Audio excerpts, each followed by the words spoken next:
With this review, which has no spoilers, I want to be very honest with you, but at the same time, I also realize that some of you just want to be excited for the Black Widow movie, and there ain't nothing wrong with that. You do you, man.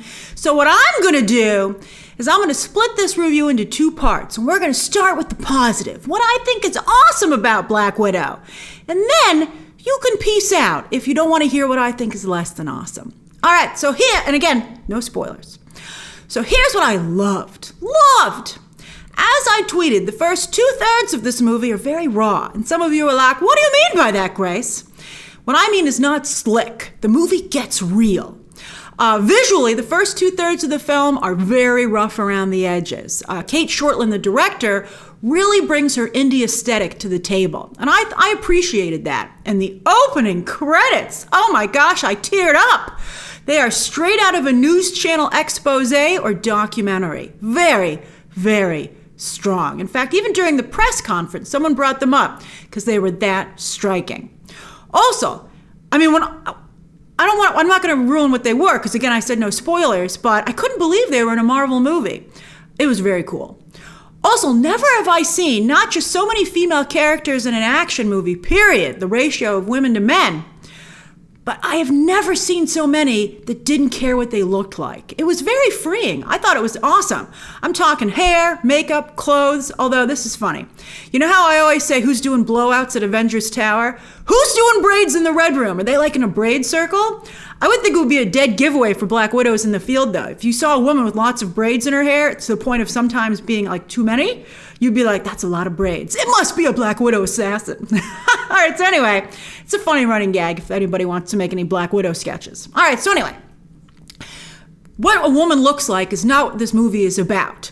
And I think that's very realistic for the characters. I think it's a choice that Natasha and Yelena and the other characters that we see would make, and allows us to focus just squarely on their personalities and their actions. I thought it was great. There's one scene with Natasha in her camper. Oh, I thought this was so cool. It could be, we'll talk about it in the spoiler review, but she could be Martin Riggs, she could be Cliff Booth, but she's a female character. And I just thought that was amazing. It was just one quick little scene, but it was a huge step forward for how women are portrayed in action movies. I was so happy about it. All right, next up, wow, Florence Pugh, pew, pew, pew, pew. She had a bullseye with this movie. Oh my God, from her first scene. Her acting is Robert Downey Jr. level, fellow Oscar nominee. By the way, he is not in this movie. I don't know if that rumor was false or if he was cut, but he never shows up. I don't want you to be sitting watching the movie being like, when's Tony Stark showing up? He's not. I mean, maybe I've never seen them add a second end credit sequence that's not included with the screenings. But you know, I can just tell you as of now, he's not in it. I've never seen someone in the MCU react or show internal thought without speaking as well as Robert Downey Jr. and now Florence Pugh. She's cool. She's very funny. The Robert Downey Jr. approximate is on the level, the more I think about it. She's tough as nails, but yet also so vulnerable. And she has a full emotional arc in the film, helped by the fact that Violet McGraw from The Haunting of Hill House makes for a very convincing child version of Yelena, so that you really feel that it's the same little girl, only now grown up. Ever Anderson? She doesn't make as strong an impression. I mean, it's a small role. I can't, we'll see how she does in the upcoming Peter and Wendy for Disney Plus, where she plays Wendy. But I didn't think she was very good, I'm afraid to say. I don't like to critique child actors, so that's all I'll say on it. And also, she doesn't look anything like Scarlett Johansson. So it created a disjoint for me. I never felt that was the same character. I was never like, oh, then that's you all grown up. I'd be like, whatever happened to that little girl? All right, so Pugh's Russian accent is everything. Oh, I loved it. She's what Black Widow has always been in the comics, a spy wild card.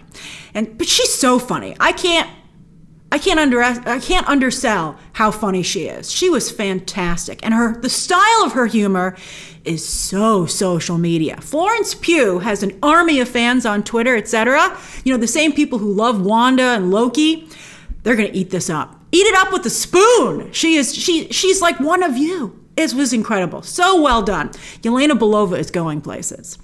I don't see who could not love her performance. It's just incredible. I think anyone would. Anyone would. If you don't like Yelena Belova, that's on you. All right, so with both Black Widows, it's cool to see them operating in the field, to see how their training makes them alike. They're both all work, very career-oriented. They do bring up, what's done. I mean, didn't everyone have like a really bad reaction to like Black Widow not being able to have any children in Age of Ultron? I'm surprised that they continued with that instead of dropping it. We'll talk about that in the spoiler review. But also, while they're so alike, their personalities make them very different. And that was fun to see. And Scarlett Johansson and Florence Pugh really feel like sisters. They really do. It was such a great dynamic. And we don't see that too often in any movies. So I really loved it. Taskmaster action sequences? Wow. I can't wait to talk about this character. The physical performance is striking. The movie becomes electric whenever Taskmaster is on screen. Scarlett Johansson and Florence Pugh have some cool action sequences too. Not at the level of Taskmaster though.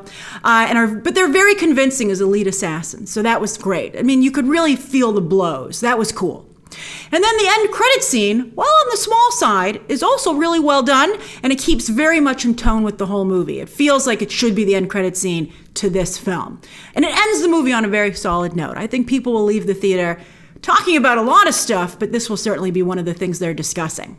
Now, if you just want to keep that MCU rosy glow, well then it's time for you to leave, because here's what I did not care for. This movie will live or die for you based on how you react to Taskmaster. People will be talking about Taskmaster for multiple reasons. Who, by the way, isn't in the movie nearly enough. I don't see how you could have such a cool character and not use them more, and is not developed well enough. But I guess that's good, because I want to know more. The third act is pretty bad. It's pretty bad. Everything falls into place way too conveniently, like laughably, and it's rushed because there's too much talking in the middle of the film. You're like, if you hadn't done all that talking, maybe we could have set this up better. Like Dr. Evil would have a field day with this movie, right? A lot of it is just, as I said, very silly. Even if some of it is from the comics or callbacks to previous films, it just doesn't work here. It doesn't have nearly enough fighting and action. I was surprised at that.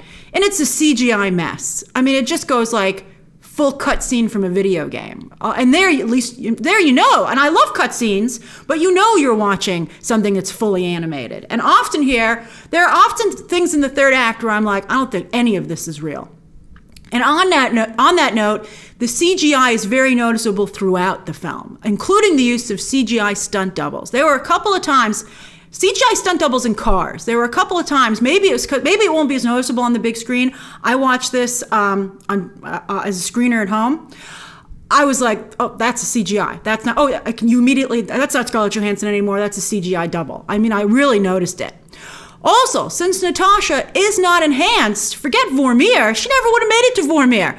She would have died so many times during this movie. If this was at all realistic, it was a little distracting. You were like, how are you still alive? It made no sense. The movie is really not connected also to the MCU. The General Ross stuff, while very interesting, I'm going to make a whole video about it. Well, part of a whole other video. But it's blink and you'll miss it. There's very little of it in there. And then there are some Easter eggs here and there. You'll be like, oh, yeah, okay. But otherwise, it takes place between Civil War and Infinity War, as we knew.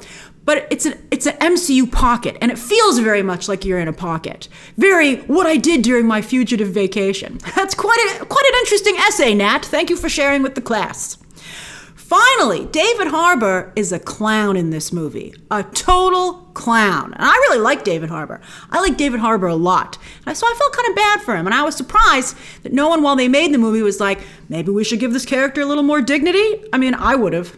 And Rachel Weisz has hardly anything to do. She has a decent amount of screen time. But I have to say, once I saw everything that they had to do in the film, I wouldn't have put them in the movie. I would have taken them out and used that time for more action sequences and villain development instead. Scarlett Johansson and Florence Pugh didn't need them. They didn't need them at all. They totally could have carried the movie on their own, the two of them. I would say in terms of the MCU, it's like, and I said this would probably do the same box office wise, but I think even like creatively, it's like on the same level of Doctor Strange. I might have liked Doctor Strange a tad more, or Ant-Man and the Wasp. I wouldn't put it at the same level as Captain Marvel and Age of Ultron. I considered it, but those have bigger MCU reveals. Those movies have bigger ramifications for the MCU overall. I can see people watching this movie, though, more than once. I'm going to see it again. I'm looking forward to seeing it again, but probably not as many times as they watch other MCU movies. I'll be curious. I'll be curious to see how people react. But for some of you, this is going to be another Iron Man 3. However, that movie did make $1 billion. Captain Marvel still made $1 billion, and a lot of people hated on that. So we'll see. We'll see how this does. And it will forever be iconic because it gives us Yelena Belova. Love her so much. So that's my spoiler-free review for Black Widow. Lots more coverage coming. Lots more coverage coming. Week of release. We will have a party. All right, share your thoughts down below. If for some reason you heard about this movie, don't spoil it, please. I mean, spoilers are going to start popping up online. Some have already come up online. Just be careful, because you shouldn't experience the film in theaters or on Disney Plus. Where are you going to watch it, by the way? I'd be curious as to where you're going to watch it. It was fine at home, I think, and I think some people will feel it's a better home viewing. All right, it's hard. It's hard. You want to go have that party. You want to have that theater experience. So do what's best for you. All right, subscribe, share those thoughts down below, and you can check out some more videos right now.